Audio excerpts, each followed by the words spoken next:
বিসমিল্লাহির রহমানির রহিম। পরম করুণাময় ও অসীম দয়ালু আল্লাহর নামে শুরু। ومن أحسن قولا ممن دعا إلى الله وعمل صالحا وقال إنني من المسلمين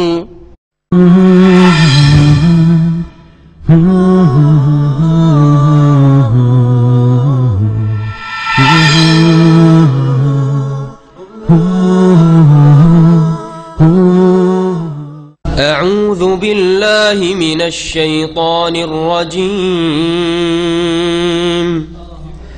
ولقد خلقنا الإنسان من صلصال من حمأ مسنون والجان خلقناه من قبل من نار السموم وإذ قال ربك للملائكة إني خالق بشرا من صلصال من حمأ مسنون فإذا سويته ونفخت فيه من روحي فقعوا له ساجدين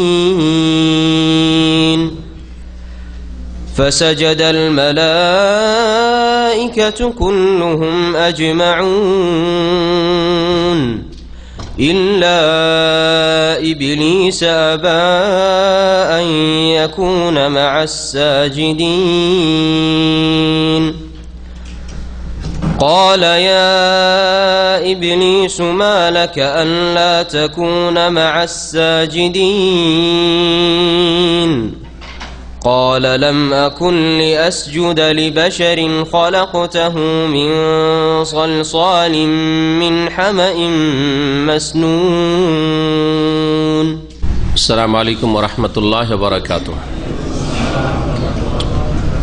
بسم الله الرحمن الرحيم الحمد لله رب العالمين والصلاة والسلام على سيد المرسلين نبينا محمد وعلى آله وصحبه أجمعين أما بعد فأعوذ بالله من الشيطان الرجيم ولقد خلقنا الإنسان من صلصال من حمأ مسنون والجان خلقناه من قبل من نار السموم وإذ قال ربك للملائكة إني خالق بشرا من صلصال من حمأ مسنون فإذا سويته ونفخت فيه من روحي فقعوا له ساجدين فسجد الملائكة كلهم أجمعون إلا إبليس أبى أن يكون مع الساجدين।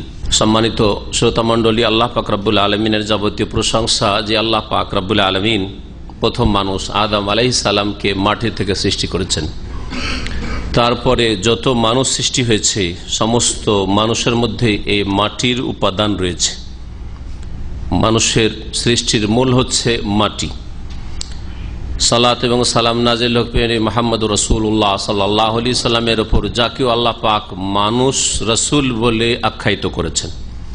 কাফের মুশরিকেরা মুহাম্মদ রাসূলুল্লাহ সাল্লাল্লাহু আলাইহি সাল্লামের রিসালাতকে যে অস্বীকার করত বা তার আগে আম্বিয়া রসুলগণকে রিসালাতকে অস্বীকার করত, এর পেছনে তারা বলতো আবাসাল্লাহু বাশারার রাসূলা, আল্লাহ পাক কি মানুষকে রসুল করে পাঠিয়েছেন? তো মানুষ রসুল হলে কাফের মানতে চাইতো না। সুতরাং কোন মুসলিমের যেন এই ভ্রান্ত আকীদা না থাকে যে শেষ রাসূল মুহাম্মদ সাল্লাল্লাহু আলাইহি সাল্লাম মানুষ নন, অন্য কিছু, নূর বা আর কিছু। আর তার উপরে যদি বলে আল্লাহর নূর, যেমন তাদের ভ্রান্ত আকীদা, তাহলে আল্লাহর অংশ, আল্লাহর অংশীদার, আল্লাহর শরীক সাব্যস্ত করলো, যেটা বড় শিরক। আজকে তাফসীর হবে সূরাতুল হিজরের দ্বিতীয় পর্ব, আয়াত নম্বর 26 থেকে। আল্লাহ পাক ইরশাদ করছেন মানুষের সৃষ্টি সম্পর্কে, আর তারপর আদম আলাইহিস সালামের কথা, বিশেষভাবে তাকে ফেরেশতারা সেজদা করলেন, এই বিষয়টি আল্লাহ পাক উল্লেখ করেছেন।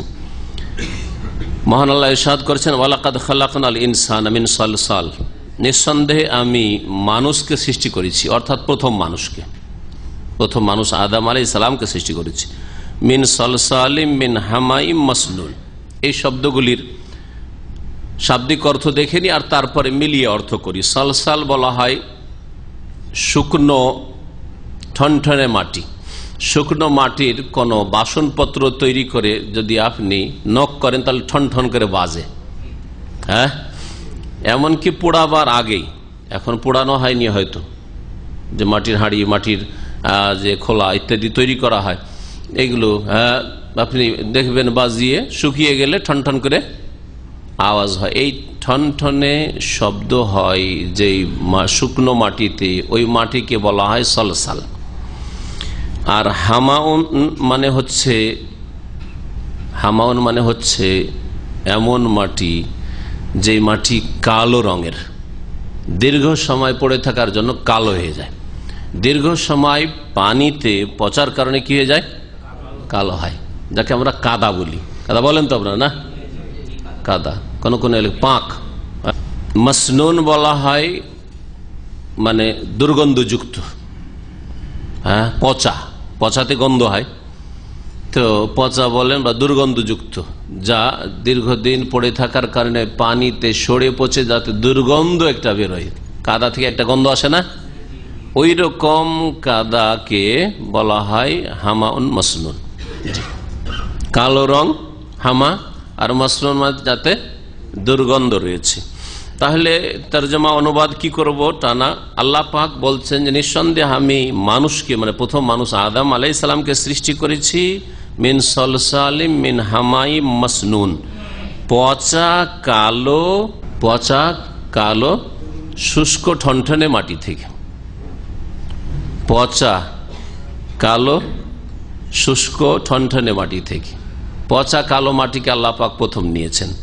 তা থেকে আল্লাহ পাক রব্বুল আলামিন আদম আলাইহিস সালামের যে গঠন, মাথা থেকে পা পর্যন্ত অঙ্গ প্রত্যঙ্গ আল্লাহ পাক নিজ হাতে তৈরি করেছেন। কারণ কোরআন কারীমের আয়াত রয়েছে লিমা খালাকতু বিয়াদিয়া, হে ইবলিস মা মানাকা আন তাসজুদ, তোমাকে কোন বস্তু সেজদা করতে বাধা দিল এমন ব্যক্তিকে, এমন আমার প্রিয় সৃষ্টিকে, যে লিমা খালাকতু বিয়াদিয়া, যাকে আমি স্বহস্তে নিজ হাতে সৃষ্টি করেছি। আল্লাহ পাকের হাত রয়েছে, আল্লাহ পাকের হাতের মতো, এর একটি দলিল কোরআনে কারীমের এই আয়াত। তো আল্লাহ পাক রব্বুল আলামিন গঠন তৈরি করলেন আদম আলাইহিস সালামের মাটি থেকে। তারপরে পড়ে থেকে শুকিয়ে গেল।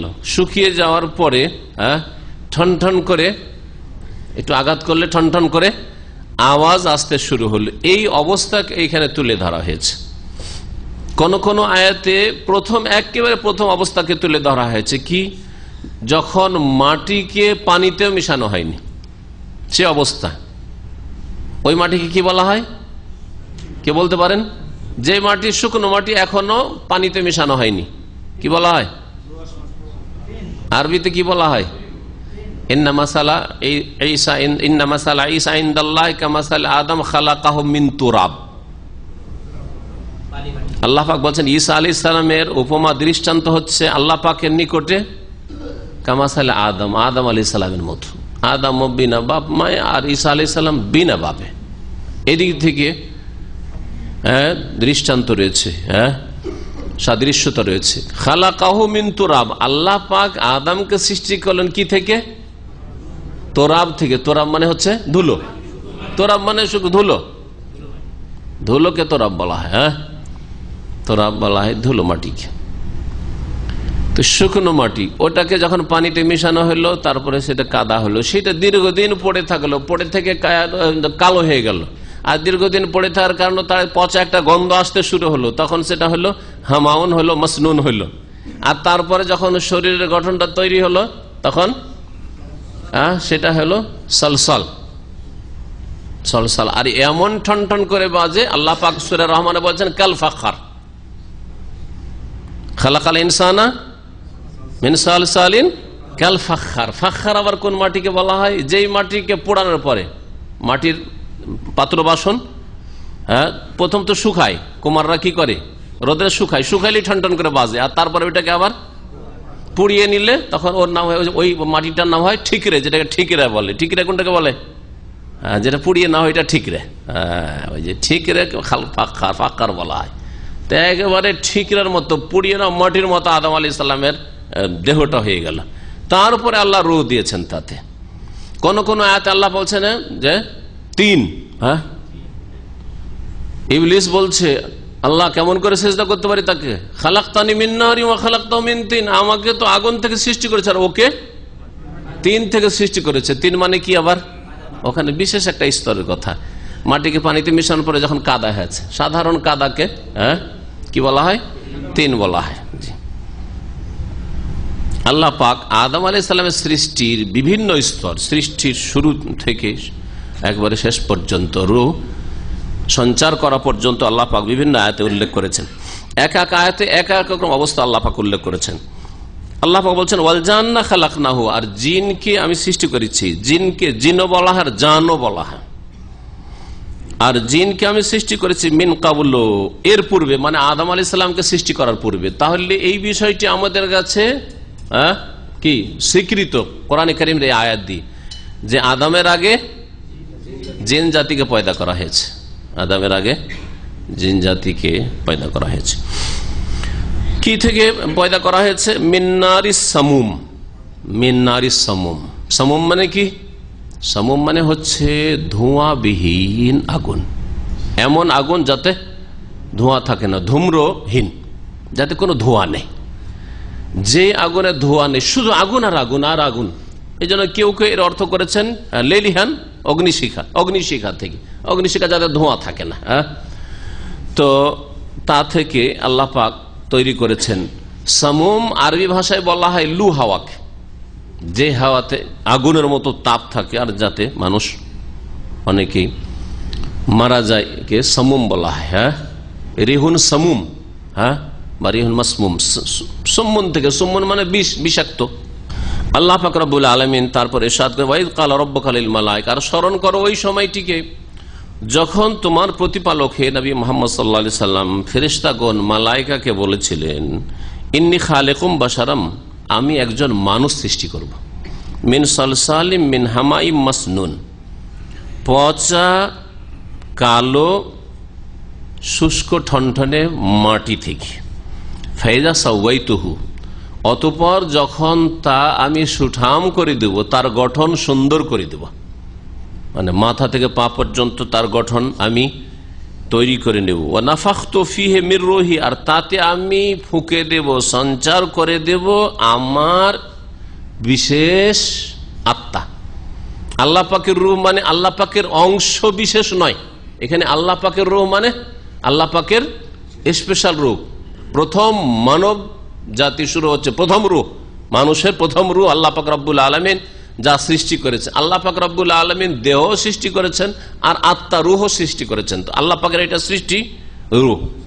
এখানে যেমন রূহ মানে আল্লাহর অংশ বিশেষ নয়, ঠিক তেমনি ঈসা আলাইহিস সালামকে রুহুল্লাহ বলা হয়েছে, যেহেতু বিনা ভাবে পয়দা করা হয়েছে, সেই জন্য আল্লাহ পাক তাকে রুহুল্লাহ ও রুহুম মিনহু, আল্লাহ পাকের রূহ বলেছেন। কিন্তু এর মানে এই না যে আল্লাহ পাকের অংশ, যেমন খ্রিস্টানরা এই শিরকি ভ্রান্ত আকীদা রাখে।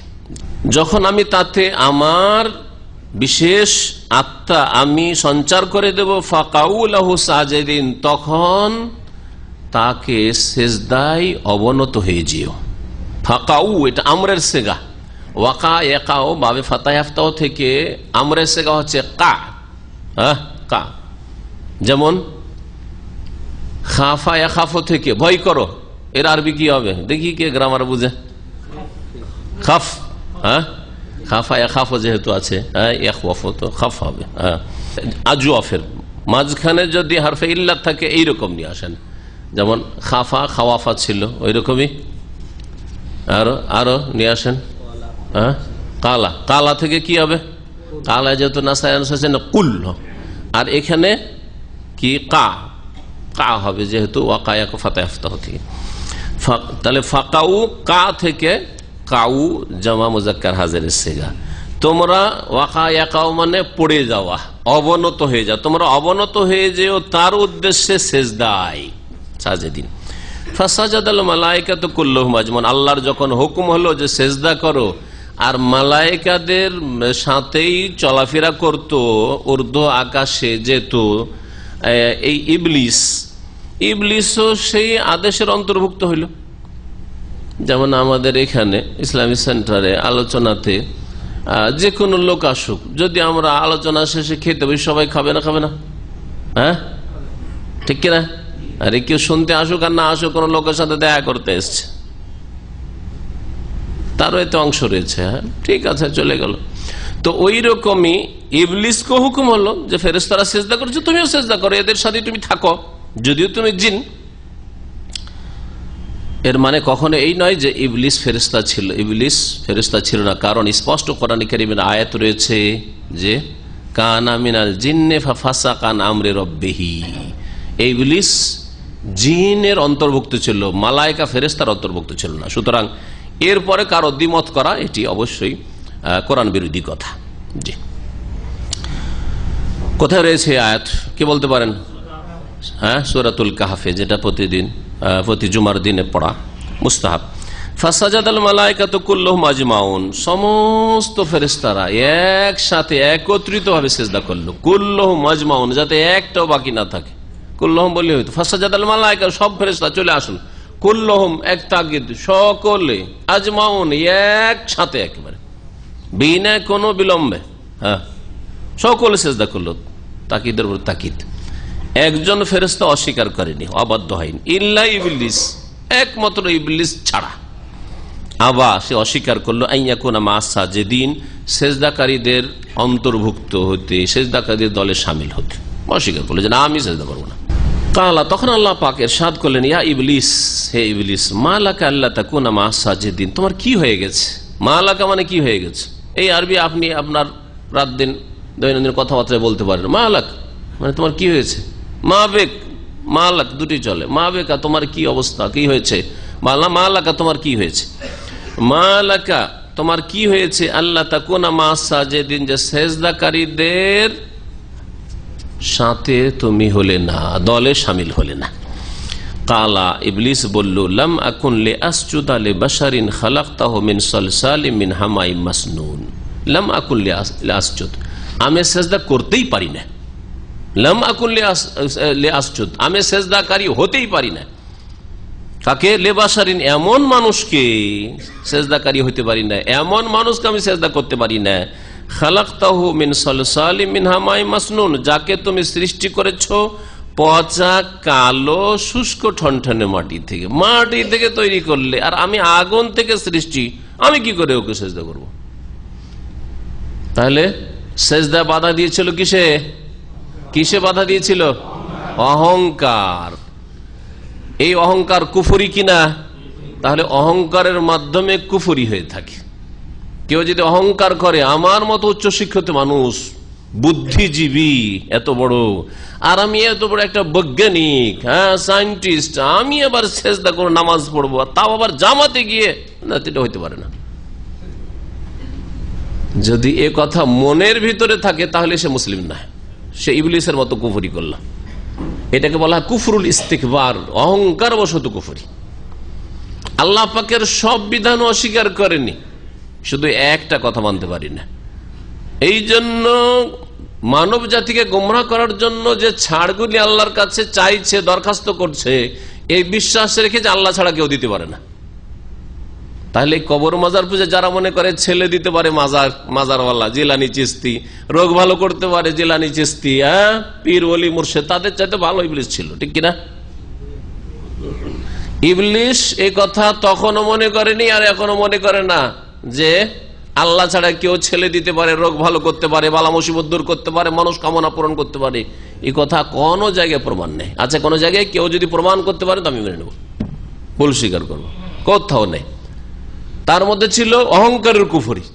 আমি আল্লাহ তোমার সবকিছু মানতে পারি, তোমার এই হুকুম মানতে পারি না, এটা আমার জন্য মানা সম্ভব নাই, কারণ এটা আমার মানহানি হয়ে যাবে।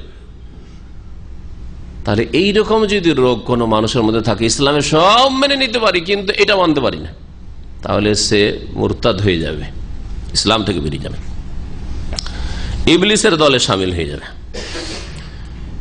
আল্লাহ পাক রব্বুল আলামিন ইরশাদ করছেন, আদম আলাইহিস সালাম আর এই ইবলিসের এই ঘটনায় কালা আল্লাহ পাক তখন ইরশাদ করছেন ফাখরুজ মিনহা, তুমি যখন সেজদা করবে না তাহলে এই মর্যাদা থেকে তুমি বহিষ্কার হয়ে যাও, বেরিয়ে যাও। আল্লাহ পাক রব্বুল আলামিন যে উচ্চ স্থানে আল মালাউল আলা, যেখানে ফেরেশতারা বসেন, ফেরেশতাদের মজলিস হয়, মাহফিল হয়, সেখানে ইবলিস যেতে পারত, সেখানে যেতে পারত। আদম আলাইহিস সালামের সৃষ্টির পূর্বে যখন সেজদাকে অস্বীকার করলো তখন আল্লাহ পাক সেখান থেকে তাড়িয়ে দিলেন, আর আকাশের দিকে যেতে পারবেন। আর তুমি আর তোমার কোন চেলা যদি উর্দু আকাশে যাওয়ার চেষ্টা করে, আকাশে কোনো সংবাদ নেওয়ার জন্য, তাহলে ফাতবাহু শিহাবুন সাকিব, তাহলে উজ্জ্বল উল্কাপিণ্ড তাকে আঘাত করবে আর তাতে জ্বলে যাবে অথবা পাগল হয়ে যাবে, ধ্বংস হয়ে যাবে। আল্লাহ পাক রব্বুল আলামিন ইরশাদ করছেন তাহলে তুমি বেরিয়ে পড়ো এখান থেকে, ফাইন্নাকা রাজিম, কারণ তুমি বিতাড়িত, তুমি অভিশপ্ত। ওয়াইন্না আলাইকা লানাতা ইলা ইয়াউমিদ্দিন, আর বিচার দিবস, প্রতিদান দিবস পর্যন্ত তোমার উপর অভিশাপ হতে থাকবে, লানত পড়তে থাকবে, অভিশাপ হতে থাকবে। একটি লানত না, কিয়ামত পর্যন্ত বিচার দিবস, ইয়াউমুদ্দিন। দিন মানে হচ্ছে জাযা, দিন মানে এখানেও দিন মানে হচ্ছে প্রতিদান, জাযা বদলা, আর সূরাতুল ফাতিহায় দিন মানে বদলা। অনেকেই দীর্ঘদিন লেখাপড়া করেন কিন্তু সূরা ফাতিহা মালিক ইয়াউমিদ্দিন দিন মানে বলতে পারেন না। দিন মানে শুধু ধর্ম, দিন মানে জীবন বিধান বা এইরকম কিছু। দিনের আরো অর্থ হয়, দিন মানে আনুগত্য। আলা লিল্লাহিদ দীনুল খালিস, নিষ্ঠার সাথে আনুগত্য একমাত্র আল্লাহ পাকের হবে। এখানে আনুগত্যের অর্থ রয়েছে মুখলিসিন লাহুদ্দিন, আনুগত্যকে আল্লাহর জন্য নিখুঁত করবে। তো দিন মানে আত্মা ইনকিয়াদ, আনুগত্য করা হয়। আর দিন মানে বদলা, প্রতিদান হয়, যেমন মালিক ইয়াউমিদ্দিন সূরা ফাতিহা, এখানেও ইলা ইয়াউমিদ্দিন, বদলার দিবস, প্রতিদান দিবস হচ্ছে বিচার দিবস। বিচার দিবসেই প্রতিদান হবে ভালো মন্দের, দুনিয়ায় প্রতিদান নাও হইতে পারে, কারণ দুনিয়া বদলার জগৎ নয়, এটা হচ্ছে কর্মজগৎ। কালা রব্বে ফাআনজিরনি ইলা ইয়াউমি ইউবআসুন, তখন দরখাস্ত করা শুরু করলো ইবলিস, আর দরখাস্ত করেছে কত আদবের সাথে, রব্বি, রব্বি, হে আমার রব্বে, আসলে ছিল রব্বি, হে আমার রব। ইবলিস দরখাস্ত করার তরিকা জানছে, আর আমাদের এক শ্রেণীর মানুষ আল্লাহ ছাড়া অন্যের কাছে দরখাস্ত করছে, বাবা তুমি উদ্ধার করো, বাবা তুমি আমার ছেলে দাও, বাবা আমার রোগ ভালো করে দাও। কেউ বাবার কাছে চাইছে, কেউ মায়ের কাছে চাইছে। মানুষকে চাওয়ার তৌফিক হইল না, যে মানুষকে সেজদা না করার কারণে ইবলিস মারদুদ, রাজিম, অভিশপ্ত হইল, সেই ইবলিসকে তরিকা জানা আছে যে কেমন করে আল্লাহর কাছে চাইতে হবে, রব্বে বলে চাইতে হবে। কোরআনে কারীমের যতগুলি দোয়া রয়েছে আম্বিয়া রাসূলগণের, হয় রব্বে বা রব্বানা, এক বচন বহু বচন দিয়ে রয়েছে, আর না হলে আল্লাহুম্মা দিয়ে রয়েছে। আর আল্লাহ ছাড়া অন্যের কাছে চাওয়ার কোন দোয়া কোরআন হাদিসে নেই। আর ওসিলা ধরে দোয়া আল্লাহর কাছে চাইলো, কিন্তু ওসিলা নবী ওলি রসুলের ওসিলা ধরে বা কোন নেক লোকের, মুরব্বির বুজুর্গানের দিনের ওসিলা ধরেও দোয়া চাইবে, এইরকম একটি দোয়ার নজির কোরআন হাদিসে নেই, কোরআনেও নেই, কোন সহিহ হাদিসে নেই। তারপরেও মুসলিম সমাজের অধিকাংশ লোকের, আমাদের দেশের, হয় আল্লাহ ছাড়া অন্যের কাছে চাই বালা মুসিবত বিপদ আপদে, যে মনস্কামনা তারা পূরণ, আর না হলে আল্লাহর কাছে চাইলো ভায়া হয়ে, ওসিলা না ধরলে দোয়া করা যায়, ওসিলা ধরতে হবে, নবীর ওসিলায়, বড় পীরের ওসিলায়, না হয় অমুক হুজুর ওসিলায়, গঙ্গোহীর ওসিলায়, মুহাজির মক্কির ওসিলায়, অমুকের ওসিলায়, তমুকের ওসিলায়। এই ওসিলা, এই ওসিলা তো ইবলিসও জানতো না, ইবলিসও জানতো না এই ওসিলা। ইবলিসের ঘটনা কত কত আয়াতে রয়েছে, কোন একটা আয়াতে ওসিলার কথা আছে? আছে। যে ইবলিস গোমরাহ করে ওসিলা ধরিয়েছে, জাহান্নামের রাস্তা ধরিয়েছে আদম সন্তানকে, সেই ইবলিস নিজেও ওসিলা ধরে নাই, নিজে ওসিলা ধরতে যায় না। কালা রব্বে ফাআনজিরনি ইলা ইয়াউমি ইউবআসুন, হে আমার রব, হে আমার প্রতিপালক, ফাআনজিরনি, তাহলে আমাকে অবসর দেন, ছাড় দেন, ইলা ইয়াউমি ইউবআসুন, পুনরুত্থান দিবস পর্যন্ত, মানব জাতির পুনরুত্থান দিবস পর্যন্ত, ওই দিন পর্যন্ত যেই দিন মানুষকে উঠানো হবে, এটা শাব্দিক অর্থ। ইলা ইয়াউম, ওই দিন পর্যন্ত যেই দিন ইউবআসুন, মানুষকে উঠানো হবে বিচার হিসাব নিকাশের জন্য, কিয়ামত পর্যন্ত আমাকে ছাড় দেন, মানে আমার যেন মরণ না আসে, আর আমাকে ক্ষমতা দিয়ে দেন ওই রকম দাপটার ক্ষমতা, সব রকম ক্ষমতা, যাতে করে মানুষের শিরা উপশের রক্তের সাথে চলাচল করতে পারি, আর মানুষকে ওয়াসওয়াসা কুমন্ত্রণা দিয়ে যে কোনো পাপে লিপ্ত করতে পারি। এই ক্ষমতা আমাকে দিয়ে দেন। আল্লাহর কাছে ক্ষমতা, তাহলে ইবলিসের বিশ্বাস আল্লাহ যদি এই ক্ষমতা না দেয় তো আমার ক্ষমতা নেই, আর আল্লাহ যদি কিয়ামত পর্যন্ত আমাকে বাঁচিয়ে না রাখে তো আমার বাঁচারও ক্ষমতা নেই। আর যদি মুসলিম হওয়ার পরে বলে যে এই ছেলেটা আমার বাবার দান, আর এই যে রোগ, মারাত্মক রোগ থেকে আমার ছেলেটা ভালো হয়ে গেল, ওই বাবার দরগাহে নিয়ে গেছিলাম সেই জন্য, তাহলে কে অধম? ইবলিসের চাইতে অধম কিনা চিন্তা করুন তো দেখি। ইবলিস আল্লাহর কাছে চাইছে। কালা ফাইন্নাকা মিনাল মুনজারিন, আল্লাহ পাক বললেন যে ঠিক আছে, নিঃসন্দেহে তোমাকে ছাড় দেওয়া হলো, তুমি ওই সব বের অন্তর্ভুক্ত যাদেরকে ছাড় দেওয়া হয়েছে, ঠিক আছে, তোমাকে ছাড় দেওয়া হলো। ইলা ইয়াউমিল ওয়াক্তিল মালুম, নির্দিষ্ট সময়ের দিবস পর্যন্ত, নির্দিষ্ট যে সময় আসছে ওই সময়, যেই সময়টা জানা রয়েছে আল্লাহ পাক জানেন, সেই সময়ের দিন পর্যন্ত অর্থাৎ কিয়ামত পর্যন্ত তোমাকে সময় দেওয়া হলো। কালা রব্বি বিমা আগওয়াইতানি লা উযায়্যিনান্না লাহুম ফিল আরদি ওয়া লা উগওয়িয়ান্নাহুম আজমাইন। আল্লাহর কাছে আরো দরখাস্ত করা শুরু করলো, আর প্রতিবার বলছে রব্বে রব্বে।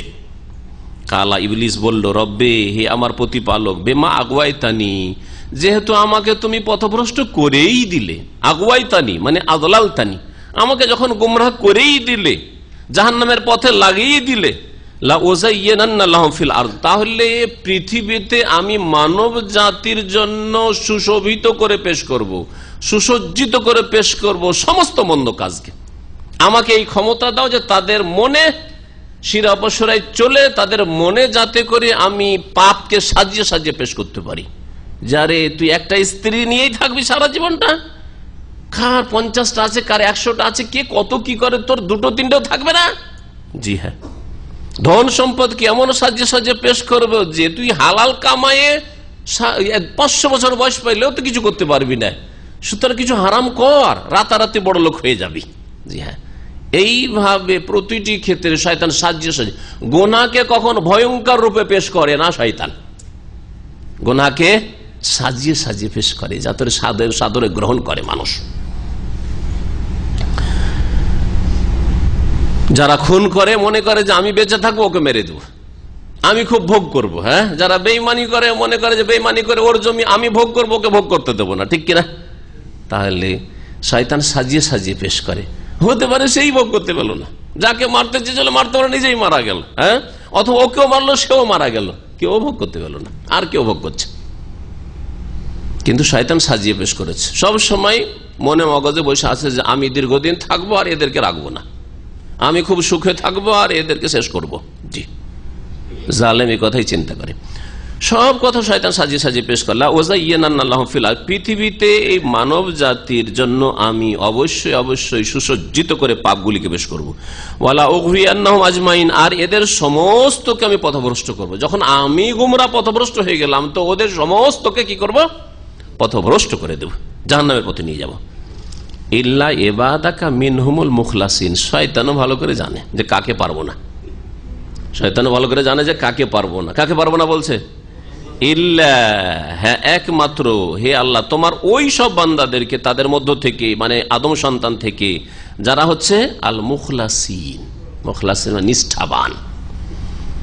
ইখলাস হচ্ছে শিরক মুক্ত জীবন যাপন, যারা শিরক মুক্ত, যারা দুনিয়ার কোনো গরজ রাখে না, আল্লাহর সাথে কাউকে শরিক করে না, লোক দেখানো কোনো কাজ করে না, কোনো কিছুর লোভে কোনো কাজ করে না, কারো ভয়, আল্লাহ ছাড়া কারো ভয়ে কোনো কাজ করে না, বা কোনো কাজ থেকে বিরত থাকে না। একমাত্র যাদের অন্তরে আল্লাহর ভয় আছে, মানুষ শক্তি বাতিল শক্তি বলে ভয় না, তাদেরকে পারবো না, ওদেরকে পারবো না।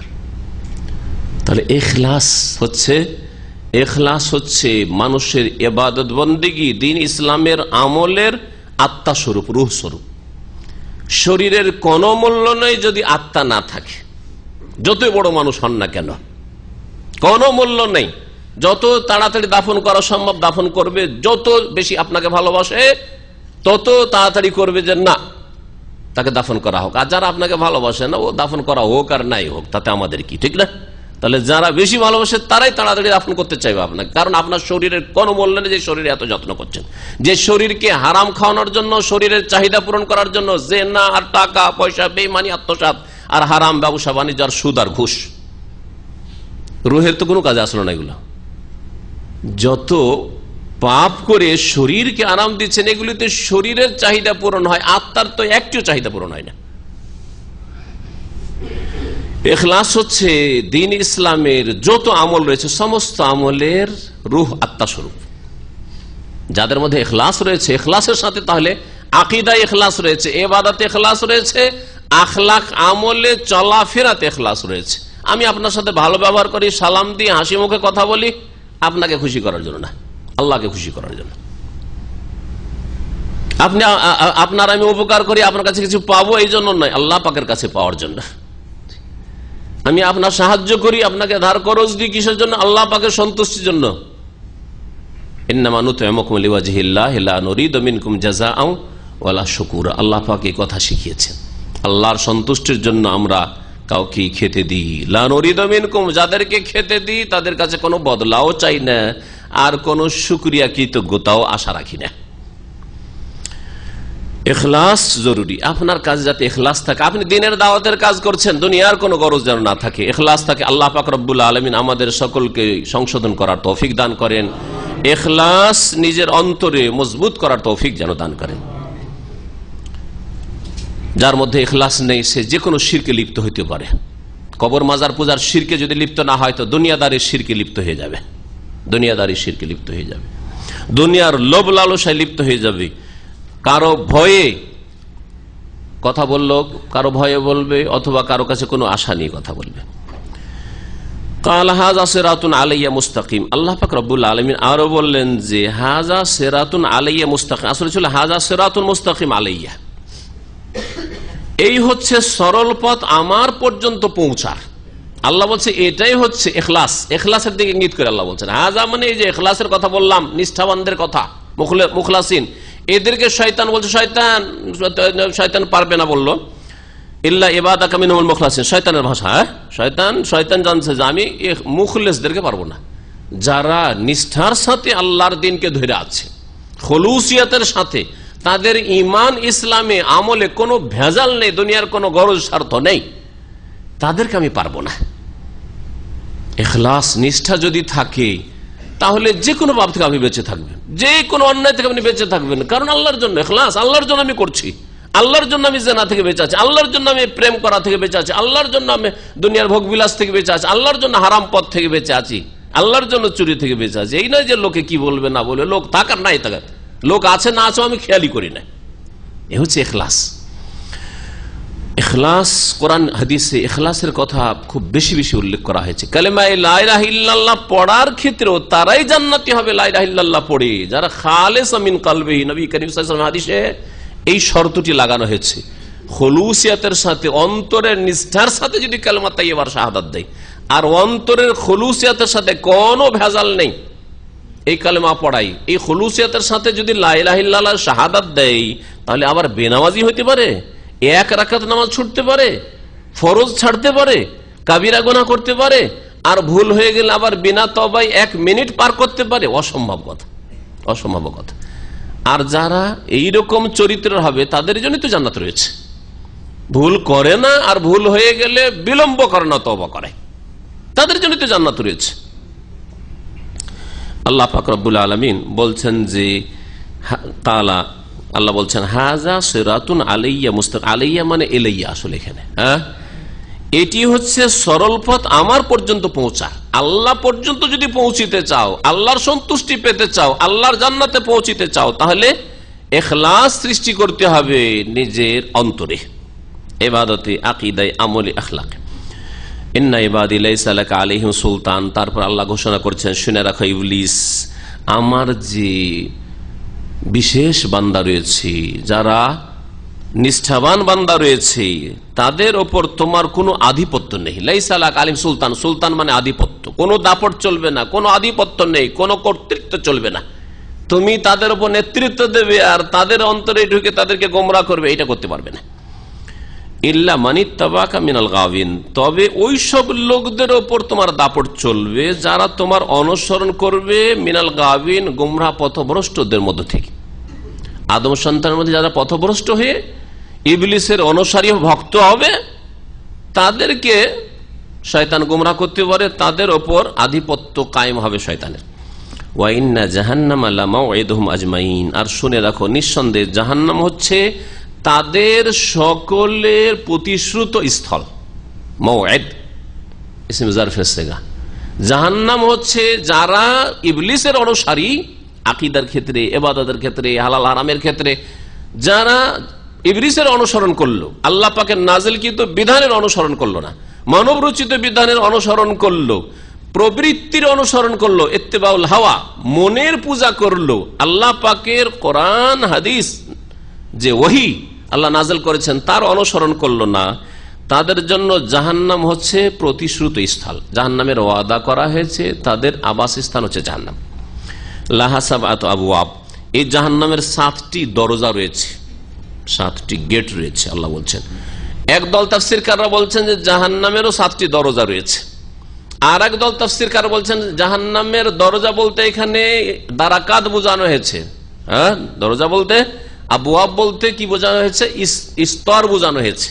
জাহান্নামের 7টি স্তর রয়েছে। সবচেয়ে নিচু স্তরে মুনাফিক, যার আকীদার মুনাফিক, বিশ্বাসের মুনাফিক, কপট মুসলিম সমাজের, আল্লাহ পরকালে বিশ্বাসী নয়, আল্লাহ নাজিলকৃত বিধানে বিশ্বাসী নয়, কোরআনে কারিমে বিশ্বাসী নয়, রসুলের কোন শ্রদ্ধা নেই, কিন্তু দেশে বসবাস করতে হবে মুসলিম মেজরিটির মাঝে, সুতরাং ইসলাম প্রকাশ করে থাকে তারা। ভিতরে কুফরি, ওমা তুখফি সুদুরহুম আকবার, তাদের অন্তরে যা লুকায়িত আছে তা এর চাইতে মারাত্মক, মারাত্মক কুফরি লুকায়িত আছে। ইহুদি নাসারাদের অন্তরে যে কুফরি রয়েছে, হিন্দুর অন্তরে যে কুফরি রয়েছে, তার চাইতে মারাত্মক কুফরি যাদের অন্তরে লুকায়িত রয়েছে। এদের স্থান হচ্ছে জাহান্নামের সবচাইতে নিচু স্তর। ইন্নাল মুনাফিকিনা ফি দারকিল আসফালি মিনার দারক বলেছেন, আর ওর জমা হচ্ছে দারাকাত। এই জন্য আবওয়াব বলতে দারাকাত বোঝানো হয়েছে, 7টি স্তর বোঝানো হয়েছে, যেগুলির বিভিন্ন নাম তাফসীরকাররা উল্লেখ করেছেন কোরআনে কারিমে। ওগুলো বিভিন্ন জায়গায়, কোনটা সাইর, কোনটা জাহিম, কোনটা জাহান্নাম, কোনটা লাজা, কোনটা হাওয়িয়া। আল্লাহ পাক রব্বুল আলামিন তারপরে ইরশাদ করছেন যে 7টি যে দরজা রয়েছে বা স্তর রয়েছে, লিকুল্লি বাবিম মিনহুম জুজউম মাকসুম, মানব জাতির মধ্য থেকে প্রত্যেক দরজার জন্য নির্দিষ্ট শ্রেণী নির্দিষ্ট রয়েছে, জুজউম মাকসুম বা নির্দিষ্ট ভাগ রয়েছে, বা পৃথক পৃথক দল রয়েছে, যেভাবে তর্জমা করেন না কেন। জুজউন মানে অংশ, আর মাকসুম মানে যা ভাগ করা রয়েছে। কাসাম 100 মানে ভাগ করা। তো একটা দল ভাগ করা, প্রত্যেক দরজার জন্য এক একটা দল ভাগ করা রয়েছে, মানে পৃথক পৃথক দল রয়েছে। কেমন? একটা স্তর রয়েছে যেখানে মুনাফিকরা শুধু থাকবে, আর একটা স্তরে কাফের যারা তারা থাকবে, আর একটা স্তরে থাকবে যারা খুনি তারা থাকবে, আর এক স্তরে যারা বেনামাজি তারাই থাকবে, আর এক স্তরে থাকবে যারা বেরোজাদার তারাই থাকবে। যেমন রোজাদার যারা বেশি বেশি রোজা রাখে, ফরজ রোজার পরেও বেশি বেশি রোজা রাখে, আর তা জান্নাতি তারা, ওরা যেমন তাদের জন্য জান্নাতের রাইয়ান রয়েছে, তেমন জাহান্নামে স্পেশাল বেরোজাদার জন্য রয়েছে। সুদখোরদের জন্য একটা স্তর রয়েছে, চোর ডাকাতের জন্য একটা স্তর রয়েছে। এইভাবে জানি জেনাকারীদের জন্য, জেনাকারিনীদের জন্য, তাদের জন্য এক স্তর রয়েছে। আল্লাহ পাক এই কথাই বুঝিয়েছেন, লিকুল্লি বাবিম মিনহুম জুজউম মাকসুম, মানব জাতির মধ্য থেকে প্রত্যেক দরজার জন্য একটি নির্ধারিত কি রয়েছে, অংশ রয়েছে বা শ্রেণী নির্ধারিত রয়েছে। জুজউম মাকসুম শ্রেণী নির্ধারিত রয়েছে। ইন্নাল মুত্তাকিনা ফি জান্নাতি ওয়া উয়ুন, আল্লাহ পাক জাহান্নামীদের কথা, জাহান্নামের কথা বলার পরে এখন জান্নাত কার জন্য তা উল্লেখ করছেন। বলছেন নিঃসন্দেহে আল্লাহ ভীরু যারা, মুত্তাকিন, নিঃসন্দেহে সাবধানী যারা, সতর্ক সাবধান যারা থাকে। তাকওয়া মানে বেঁচে থাকা। একটা পা ফেলতেই যেমন তাকওয়াকে এইভাবে বুঝিয়েছেন উলামায়ে কেরামরা। তাকওয়া কি জিনিস? যেমন আমরা হাঁটি, একটা পা ফেলতে আমি চিন্তা করি আগে, পা ফেলার আগে, যে এই জায়গায় পা ফেলা যাবে কি যাবে না, করি না। যেই জায়গাটায় পা ফেলছি আমরা প্রথমেই সাবধান হই, কোনো সাপ নেই, বিচ্ছু নেই, কাঁটা নেই, ইট পাটকেল নেই, ঠিক না? এমন কিছু নেই যেখানে পা রাখলে আছাড় খেয়ে পড়বো বা কোনো ক্ষতি হবে, এইরকম কিছু নেই, তারপরে পা রাখি, ঠিক কিনা? এমন কোন পা আমরা দুনিয়ার চলার ক্ষেত্রে রাখি না যেখানে পা ফেললে আছাড় খাবো, পা ভাঙবে, অথবা দুর্ঘটনা হবে, অথবা সাপে কামড় দিবে, বিচ্ছুতে কামড় দিবে, হ্যাঁ, অথবা পিপিলিকার বাসা আছে, সেখানে পা দেবো না। দেবেন? দেখতে পাচ্ছেন যে পিপিলিকার বাসা আর পিপিলিকা কামড়ায়, হ্যাঁ, এমন পিপিলিকা, পা দেবেন আপনি? কখনো পা দেবেন না। আপনি এইটুকুই তো করেন না। আপনার দিন ইসলাম পালনের ক্ষেত্রে জীবনে কি বিশ্বাস করবেন, কি ইবাদত করবেন, আর কেমন আখলাক আচরণ আপনার হবে, কেমন ভাবে আপনার বিয়ে শাদীটা সারবেন, কেমন ভাবে আপনার ব্যবসা বাণিজ্য করবেন, কোনটা হালাল কোনটা হারাম, একটা পা রাখবেন না যতক্ষণ দেখে না এটা হালাল না হারাম, এটা আমার জন্য করা যাবে না যাবে না, এটা শরীয়তে অনুমতি এর আছে কি নেই। জি, এর নাম হচ্ছে তাকওয়া। তাকওয়া বেঁচে থাকা, যে বেঁচে থাকে আল্লাহ পাকের অসন্তুষ্টির কাজ থেকে, জাহান্নামে যাওয়ার যেগুলি কারণ রয়েছে সেসব থেকে যারা বেঁচে থাকে তারাই হচ্ছে মুত্তাকি। নিঃসন্দেহে আল্লাহ ভীরু বা সংযত যারা, তারা ফি জান্নাত, বহু বাগান বিশিষ্ট জান্নাতে বসবাস করে। জান্নাতকে জান্নাত এই জন্য বলা হয়, কখনো এক বছর কখনো বহু বছর আল্লাহ জমা বলেছেন। জান্নাত এখানে অনেক বাগান, জান্নাতুন মানে বাগান, অনেক বাগান বিশিষ্ট জান্নাত হবে, অনেক বাগান, এক বাগান নয়। দুনিয়া একটা বাগান পেলে অহংকারের শেষ থাকে না। কারো যদি আম বাগান থাকে, কারো লিচুর বাগান থাকে, অহংকারের শেষ নয়, আমাদের আম বাগান আছে, আমাদের এই বাগান আছে, খেজুর বাগান আছে, এই সেই আছে। আর সেখানে বহু রকমের বাগান থাকবে জান্নাত। ওয়ুন, এবং ঝর্ণাধারা একটি নয়, বাড়ির সামনে যদি নদী থাকে, তাহলে কত যে খুশি। ঝর্ণাধারা প্রবাহিত, বহু ঝর্ণা প্রবাহিত হবে, সেখানে তারা অবস্থান করবে। উদখুলু হাবে সালামিন আমিনিন, আর তাদেরকে বলা হবে সেই কিয়ামতের দিনে, বিচার দিবসে, তোমরা এই জান্নাতে প্রবেশ করো বেসালামিন, শান্তির সাথে, আমে, নিরাপদ ভাবে, নিরাপত্তার সাথে। ওয়া নাযানা মা ফি সুদুরিহিম মিন গিল, আর তাদের অন্তরে যে বিদ্বেষ বা শত্রুতা দুনিয়াতে ছিল একজনের অপরজনের সম্পর্কে, তা আমি দূরীভূত করে দেব, তা আমি সরিয়ে দেব। আল্লাহ বলছেন নাযায়ান যাও মানে টেনে নেওয়া। দুনিয়াতে ভাই ভাই মিল ছিল না, একটু বিদ্বেষ ছিল, অথবা বৈমাত্রীয় ভাই সেই জন্য বিদ্বেষ ছিল, অথবা একই জায়গায় কাজ করেন কলিগ, কেউ কাউকে বরদাস্ত করতে পারে না, একজন অপরজন উন্নতি বরদাস্ত করতে পারে না, সেই জন্য একজন আলেম আরেকজন আলেমকে মেনে নিতে পারে না, হিংসাতে ফেটে পড়ে।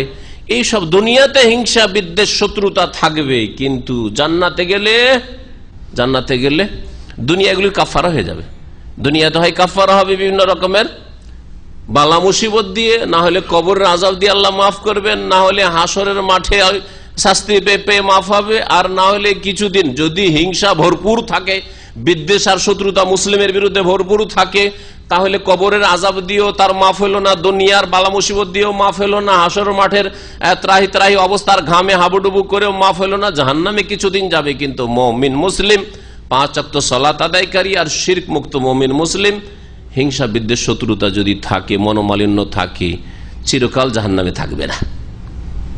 এগুলিকে আল্লাহ দূর করে দেবেন অন্তর থেকে, আর তারপরে তারা জান্নাতে প্রবেশ করবে। ওয়ানাযানা মা ফি সুদুরিহিম মিন গিল ইখওয়ানান, তারা ভাই ভাই হয়ে, আলা সুরুরিন মুতাকাবিলিন, মুখোমুখি হয়ে বসবে তারা আসনে, উচ্চ আসনে। সুরুর শরীরুনের বহুবচন, আর তাকাবালা তাকাবালাত মুতাকাবিলিন মানে মুখামুখি হয়ে বসা। বসার আদব হচ্ছে মুখামুখি হয়ে বসা। এই নয় যেমন অনেকে অতিথি মেহমান আসে, আর আসার পরে আপনি বাড়ির মানুষ বসে আছেন, এখানে বসে আছেন, পাশে এসে এখানে বসে গেল, এখানে বসে গেল। ওর চাইতে ভালো সামনের দিকে বসা, সামনাসামনি কথা বলতে সুবিধা। কারণ আল্লাহ পাক রব্বুল আলামিন এই বসাটাকে পছন্দ করে, তাই জান্নাতীরা এইভাবে মুখোমুখি মুতাকাবিলিন বসবে।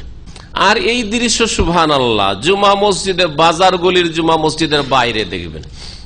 এখানে হয়তো কম সম, আর কিছুদিন আগে মদিনায় গিয়েছিলাম, দেখে এলাম।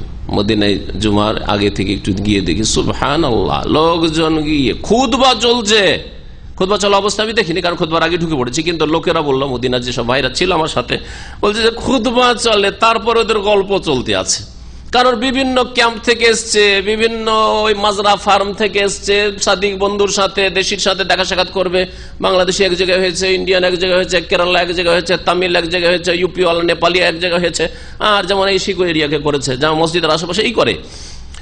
জুমার ওইদিকে মসজিদে নবীর খুতবা চলছে, আর ওদের মাশাআল্লাহ তাবারাকাল্লাহ গল্প গুজব দুনিয়াদারিও চলছে। হ্যাঁ, জুমাও পড়া হচ্ছে আর ঈদে গল্পও সারা হচ্ছে। হ্যাঁ, মেলাও দেখা হচ্ছে, আর কলা ছিল বাড়িতে, কলাও বিক্রি করা হচ্ছে। আল্লাহ পাক রব্বুল আলামিন কি বলছেন? বলছিলাম যে জান্নাতীরা মুখোমুখি হয়ে বসবে, ভাই ভাই, সেখানে ভাই ভাই হয়ে যাবে। দুনিয়াতেও ভাই ভাই হতে বলে, কোন ইবাদাল্লাহ ইখওয়ানা, কারো সাথে 3 দিনের বেশি কথাবার্তা বন্ধ রাখিও না। অথচ দেখা সাক্ষাতের সুযোগ সুবিধা হচ্ছে, দেখা সাক্ষাতের সুযোগ সুবিধা হচ্ছে, কথা বল, সালাম দিয়ে দাও। আর যে দেখা সাক্ষাৎ হচ্ছে তারপরে সালাম না দেন, সালাম বন্ধ করেন, কথা না বলেন, প্রয়োজন আছে কথা বলেন, তারপরে কথা না বলেন, তাহলে ইবাদত বন্দেগী উপর দিকে যাবে না, স্থগিত থেকে যাবে, আল্লাহর কাছে যাবে না। আল্লাহ পাক বলবেন যে ফেরেশতাদের আনজেরু হাযাইনে, এই দুইজন যে পরস্পর ঝগড়ায় লিপ্ত হয়েছে, দ্বন্দ্ব হয়েছে, কলহ বিবাদ হয়েছে আর মনোমালিন্য হয়ে আছে, এদেরকে একটু ছাড় দাও, অবসর দাও, হাত্তা ইয়াস্তালিহা, যতক্ষণ পর্যন্ত এরা মীমাংসা না করছে, এদের আমল ওপরে নিয়ে আসবে না, রাখো ওই দিকে রাখো, সাবধান হয়ে যান।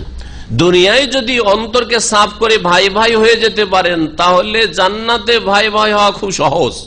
আর না হলে যেমনটা বললাম, মুমিন মুসলিম সহি আকীদাও যদি থাকে, আর 5 ওয়াক্ত নামাজও থাকে, কাবিরা গুনাহ থেকে মুক্তও থাকেন, আর হিংসা বিদ্বেষ থাকে, আল্লাহ পাক হেফাজত করেন আমাদের, হিংসা মুক্ত হওয়ার তৌফিক দান করেন, বিদ্বেষ শত্রুতা মুক্ত হওয়ার আল্লাহ পাক আমাদের সকলকে তৌফিক দান করেন। যদি এগুলি থেকে যায়, তাহলে দুনিয়ার আযাব বালা মুসিবত, আর তারপরে কবর আযাব বালা মুসিবত প্রতীক্ষায় রয়েছে, তারপরে হাসর মাঠের বিপদ আপদ, সংকটের মুহূর্ত, আর তারপরেও যদি ক্ষমা না হয়, তাহলে কিছুকাল দীর্ঘকাল জাহান্নামেও যেতে হইতে পারে। আল্লাহ পাক আমাদের জাহান্নাম থেকে রক্ষা করেন।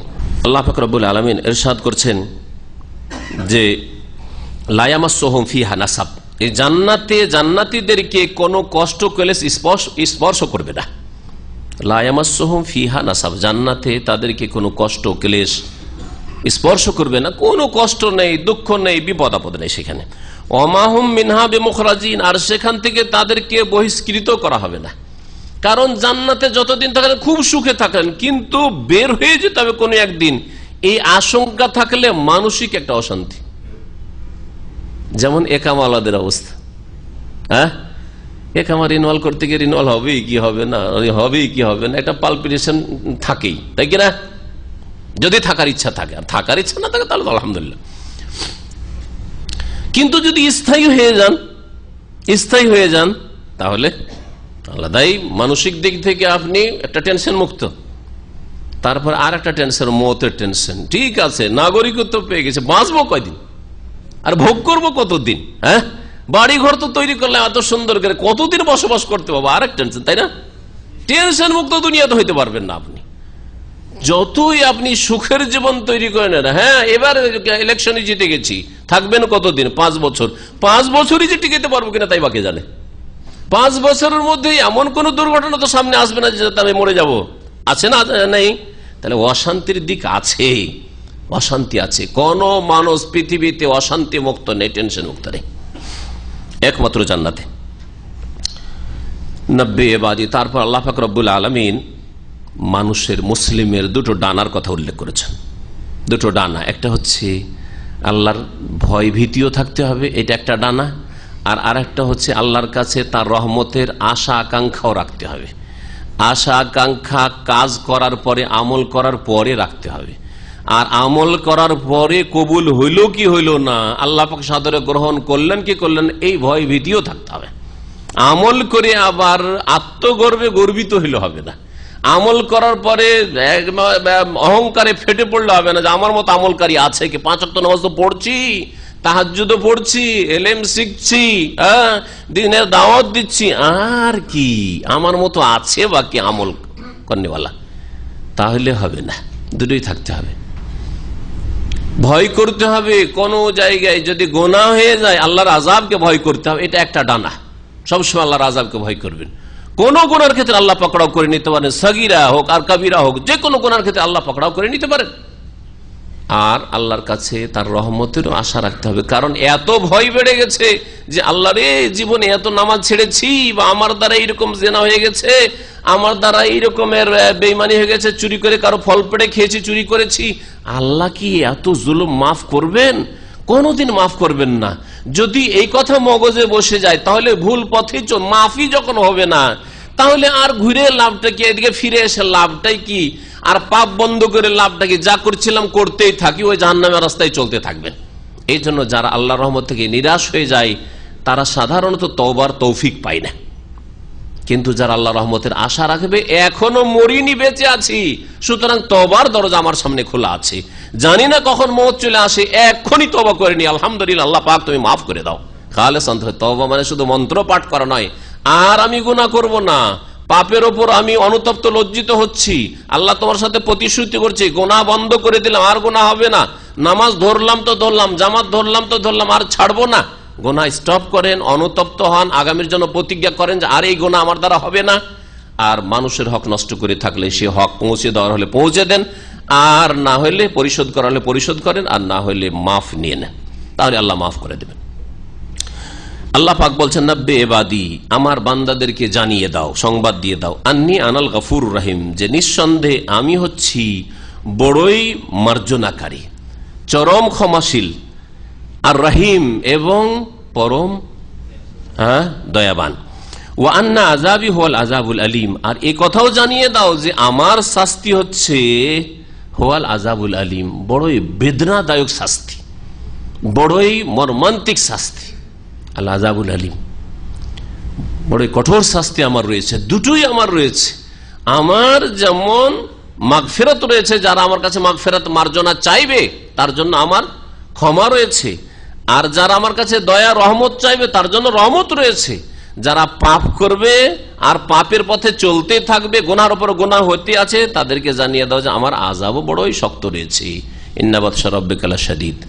এই ডানা, দুটো ডানা ছাড়া যেমন পাখি উঠতে পারে না, দুটো ডানা ছাড়া যেমন একটা এরোপ্লেন উঠতে পারে না আকাশ পথে, ঠিক তেমনি মুমিনের দুটো ডানা যদি ঠিক বরাবর না থাকে তাহলে মুমিন তার ইসলামী জীবন গড়ে তুলতে পারে না। দুটোই থাকতে হবে। গুনাহকে ভয় করতে হবে, গুনার অনিষ্টকে ভয় করতে হবে, গুনার কুপরিণতিকে ভয় করতে হবে, আর ইবাদত বন্দেগী করার পরে, দিন পালন করার পরে আল্লাহর রহমতের আশাবাদী হইতে হবে যে আল্লাহ রাহমুর রাহিমিন, আল্লাহ নিশ্চয় দয়া করবেন। আর বিশেষ করে এই ক্ষেত্রে আরেকটি কথা বলি এই আয়াত প্রসঙ্গে, যে যখন আপনার যৌবনকাল, সুস্থতা, যখন সুস্থ আছেন তখন ভয়ের দিকটাকে বলবৎ করবেন। এই কথাটি ভালো করে মনে রাখেন। যখন সুস্থ শরীরে আছেন, আলহামদুলিল্লাহ, খুব চলাফেরা করছেন, কোনো রকমের ব্যাধি নেই, বালা মুসিবত নেই, কোনো টেনশন নেই, তখন কি করবেন? আল্লাহর আযাবের ভয়টাকে নিজের উপর বেশি বসিয়ে রাখবেন, আযাবের ভয়টা বেশি রাখবেন। কারণ সুস্থ অবস্থায় আর যৌবনকালে পাপ হওয়ার আশঙ্কা বেশি, এখন অনেকদিন বাঁচবো, সুতরাং হারাম বেঈমানি না করলে কি করে বড় লোক হবো? আর এই যৌবনের তাড়নায় বিভিন্ন পাপ হতে পারে, যার ফলে আল্লাহর আযাবের ভয়টাকে সবসময় নিজের উপর বসিয়ে রাখবেন।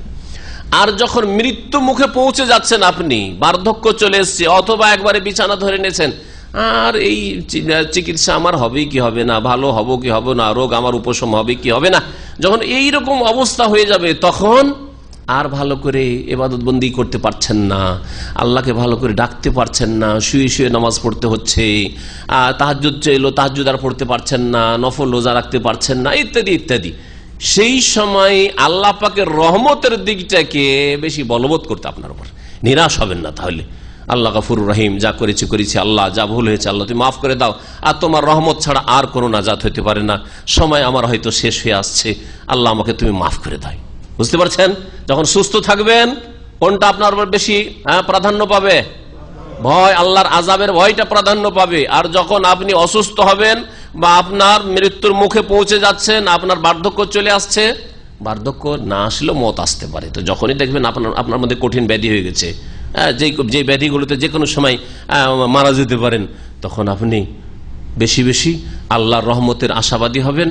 আল্লাহর আযাবকে ভয় করবেন অবশ্যই, কিন্তু বেশি বেশি আল্লাহর রহমতের আশাবাদী হবেন। আল্লাহ পাক রব্বুল আলামিন তারপর ইব্রাহিম আলাইহিস সালামের ঘটনা বর্ণনা করেছেন, নাব্বিহুম আন দাইফি ইব্রাহিম, আর মানুষকে জানিয়ে দাও, হে নবী মুহাম্মদ সাল্লাল্লাহু আলাইহি ওয়াসাল্লাম, তুমি জানিয়ে দাও ইব্রাহিম আলাইহিস সালামের মেহমানদের সম্পর্কে, অতিথি সম্পর্কে। ইজ দাখালু আলাইহি, যখন এই অতিথিরা ইব্রাহিম আলাইহিস সালামের বাড়িতে প্রবেশ করলেন। এই অতিথিরা কে ছিলেন? তারা ফেরেশতা মালায়েকা ছিলেন, কিন্তু মানুষের রূপ ধরে এসেছেন তারা। ফাকালু সালামা, তখন এই অতিথিরা বলেছিলেন সালামান, মানে সাল্লামনা সালামান, এখানে মাফুলে মুতলাক, আমরা আপনাকে সালাম দিচ্ছি, জুমলা ফেলিয়া। এটা এর জবাবে কি বলেছিলেন এই আয়াতে উল্লেখ করা হয়নি, কিন্তু অন্য আয়াতে রয়েছে কালা। ইব্রাহিম আলাইহিস সালাম বলেছেন সালামুন, ওখানে জুমলা খাবরিয়া, মানে সালামুন আলাইকুম, আপনাদের উপরও সালাম হোক। জুমলা ফেলিয়ার জবাব যদি জুমলা ইসমিয়া দিয়ে দেওয়া যায়, তাহলে জুমলা ইসমিয়া বেশি বলবৎ, বেশি শক্তিশালী, কারণ স্থায়িত্ব তাতে রয়েছে। এর মাধ্যমে কোরআনে কারীমের যে নির্দেশ, কেউ যদি তোমাকে সালাম দেয় তাহলে তার চাইতে উত্তম সালাম তুমি পেশ করো, এর বাস্তবায়ন করেছেন ইব্রাহিম খলিলুল্লাহ আলাইহিস সালাতু ওয়াসসালাম। জি,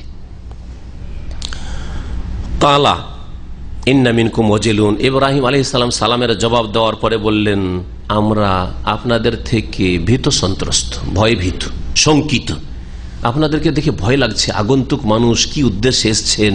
চোর ডাকাত তো না, অসৎ উদ্দেশ্য তো কেউ আসেনি, দুশ্মন তো না।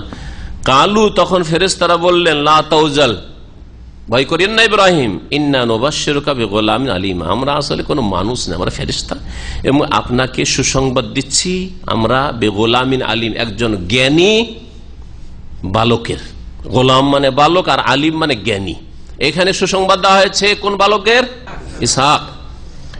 আলিম বলা হয়েছে, গোলামের গুণ হিসাবে কি বলা হয়েছে? আলিম, জ্ঞানী গোলাম।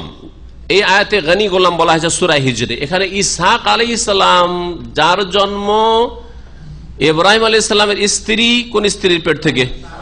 সারার পেট থেকে, সারা আলাইহিস সালামের পেট থেকে, বা সারা রাদিয়াল্লাহু আনহার পেট থেকে। তো এই সুসংবাদ দেওয়া হয়েছে বার্ধক্যে।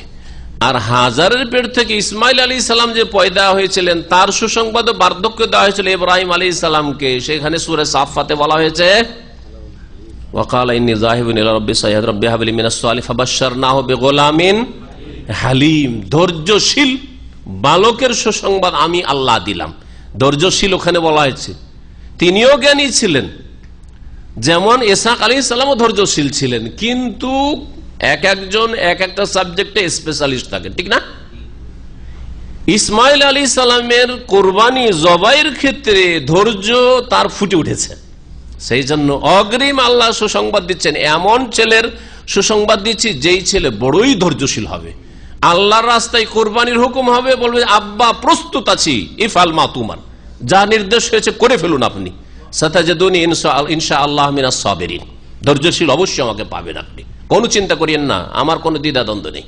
ইসহাক আলাইহিস সালামের সুসংবাদ, কালা বাশশারতুমুনি, ইব্রাহিম আলাইহিস সালাম বললেন, আমাকে তোমরা সুসংবাদ দিলে, আলা আনমাসানি আল কিবার, এই সময়ে, এই অবস্থায় যে আনমাসানি আল কিবার, আমাকে বার্ধক্য স্পর্শ করে নিয়েছে, মানে আমি বুড়ো হয়ে গেছি, হাড্ডি দুর্বল হয়ে গেছে, হাড্ডির সাথে চামড়া লেগে গেছে, সুবহানাল্লাহ, এই বয়সে 80 বছর পার হয়ে চলে গেছে, তারপরে সুসংবাদ। ফাবিমা তুবাশশিরুন, তাহলে তোমরা কি সুসংবাদ দিচ্ছ, দাও।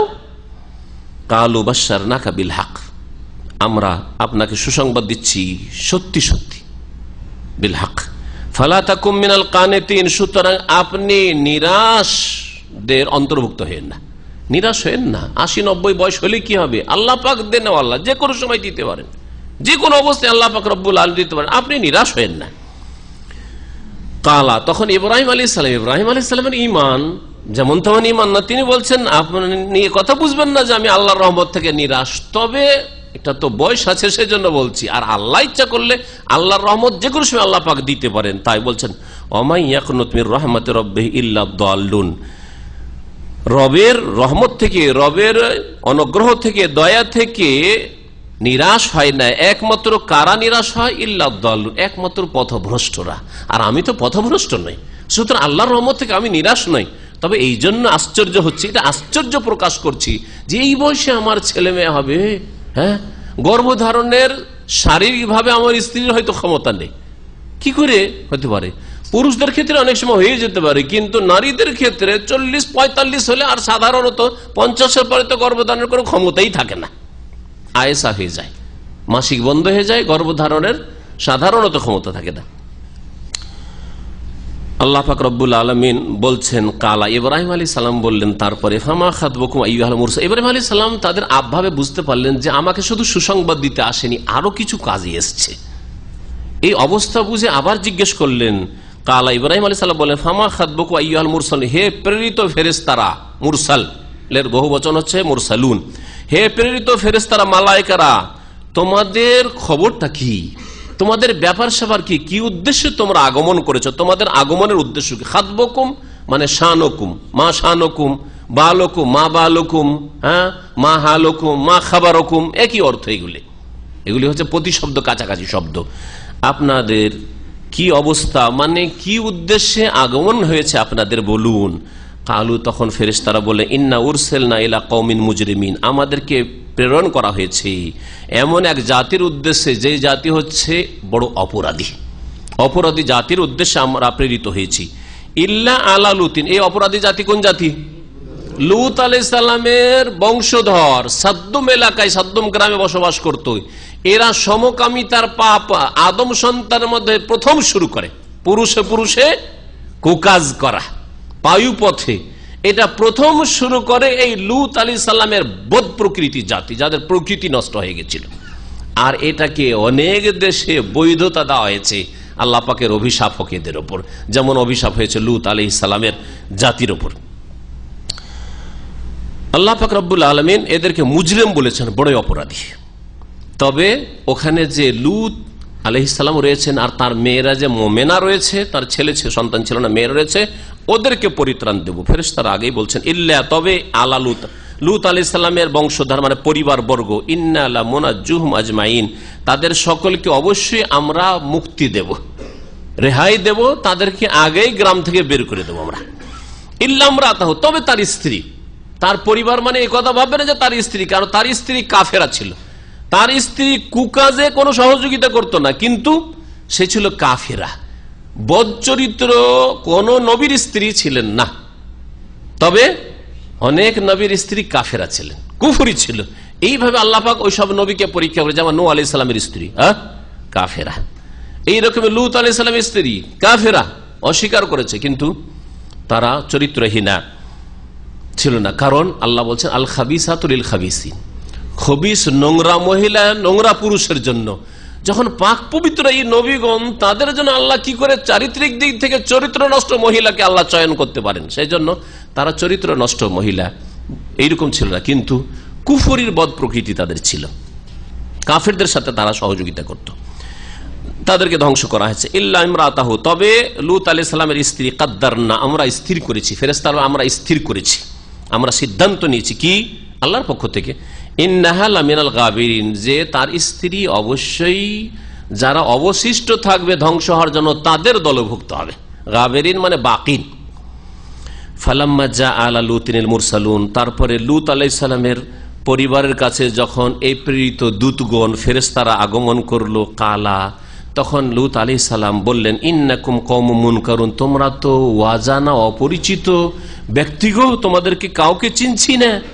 আর আগন্তুক অপরিচিত ব্যক্তি দলবদ্ধই যদি আপনার বাড়িতে আসে, ভয় পাবেন আপনি, ঠিক না?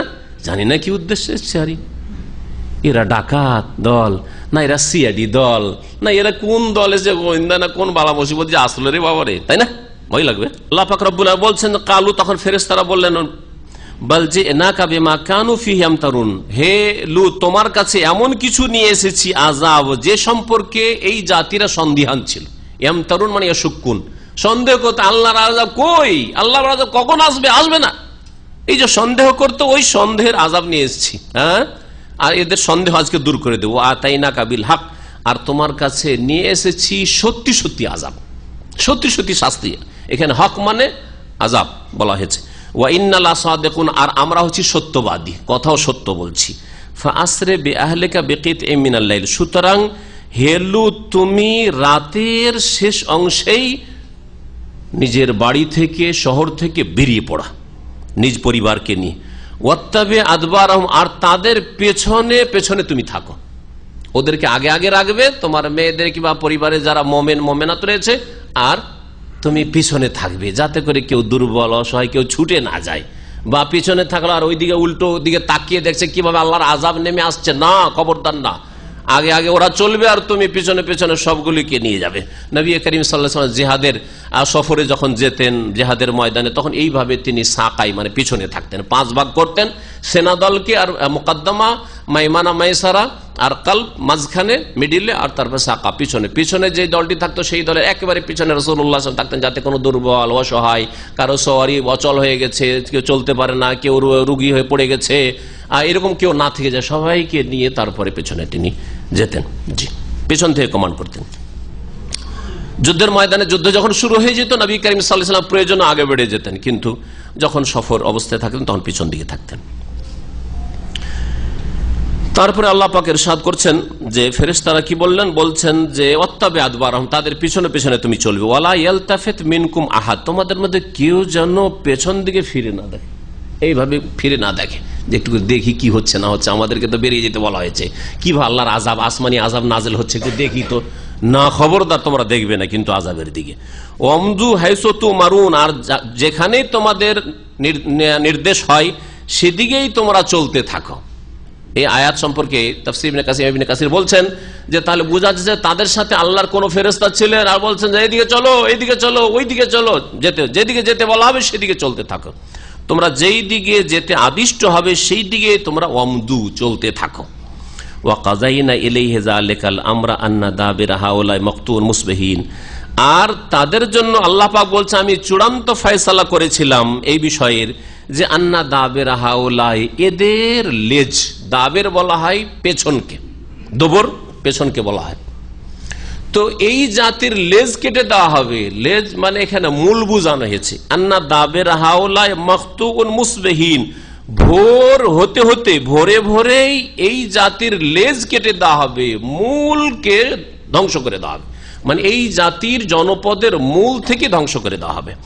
ওয়াজা আহলুল মদিনাতি ইস্তাবশিরুন, যখন এই ফেরেশতারা এসে বসেছে আর খবর পেয়েছে গ্রামের লোকেরা, এই লুচ্চা চরিত্রের লোকেরা, এই বোধ চরিত্রের লোকেরা দৌড় দিয়ে ছুটে এসেছে, খুশি খুশি বলছে যা আহলুল মদিনা, শহরবাসীরা ছুটে এসেছে, ইয়াস্তাবশিরুন, উল্লাসের সাথে, উল্লাসিত হয়ে, কালা ইন্না হাওলা দাইফু, লূত আলাইহিস সালাম এদেরকে বললেন দেখো এরা হচ্ছে আমার মেহমান অতিথি, ফালা তাফদাহুন, তোমরা আমাকে বেইজ্জত করিও না, লাঞ্ছিত করিও না, ওয়াত্তাকুল্লাহ, তোমরা আল্লাহকে ভয় করো, ওয়ালা তুখজুন, আর আমাকে ওয়ালা তুখজুনি ছিল আসলে, এই যেন নুনে কাসরা দেওয়া আছে, আমাকে তোমরা অপদস্থ করিও না মেহমানদের সামনে, আমার সামনে তোমরা সমকামিতা করবে আমার মেহমানদের সাথে। আসলে ছিল কি, মেহমান এত সুন্দর সুদর্শন চেহারা নিয়ে ফেরেশতারা এসছে, এদেরকে দেখে এই বদজাতি পাগল হয়ে গেছে, কারণ এইরকম তারা তলাশ করত, এত সুন্দর মানুষ পাবে কোথায়, ফেরেশতারা এত সুন্দর সুরত নিয়ে এসছে যে পাগল হয়ে মরিয়া হয়ে ছুটে এসছে যে আজকে আমাদের মনের আশা পূরণ করব। আর ভাবতে পারিনি যে আল্লাহর আকাশ থেকে ফেরেশতা নেমে এসেছে আমাদের ধ্বংস করার জন্য। কালু, তখন এই জাতিকে যখন এইরকম উপদেশ দিতে লাগলেন লূত আলাইহিস সালাম, তখন এই জাতি বলে আওয়ালাম নানহাকা আনিল আলামিন, তোমাকে কি এর আগে বারণ করি, নিষেধ করিনি বিশ্ব জগতের দায়িত্ব নিতে? দুনিয়ার দায়িত্ব নিয়ে বসেছো না, সব তোমার মেহমান, এতগুলি দায়িত্ব কে নিতে বলেছো তোমাকে? ঠিক আছে তোমার পরিবার, কিন্তু তুমি এগুলো কেন দায়িত্ব নিবে? ছেড়ে দাও এদেরকে, আমরা দেখে নিচ্ছি।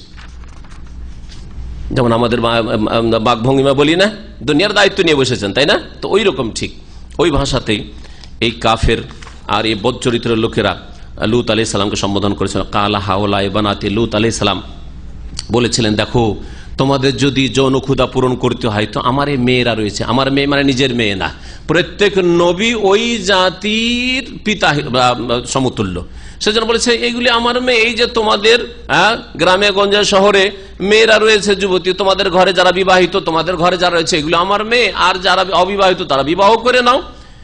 বিবাহ করার মাধ্যমে তোমরা জেনা নয়, বিবাহ করে তোমরা তোমাদের যৌন ক্ষুধা পূরণ করো। হাওলায় বানাত, এগুলি হচ্ছে আমার মেয়ে। ইনকুন্তু ফাইলিন, যদি তোমরা তোমাদের যৌন ক্ষুধা পুরা করতে চাও তো করো সেখানে। লাআমরুকা ইন্নাহুম লাফি সাকরাতিহিম ইয়ামাহুন।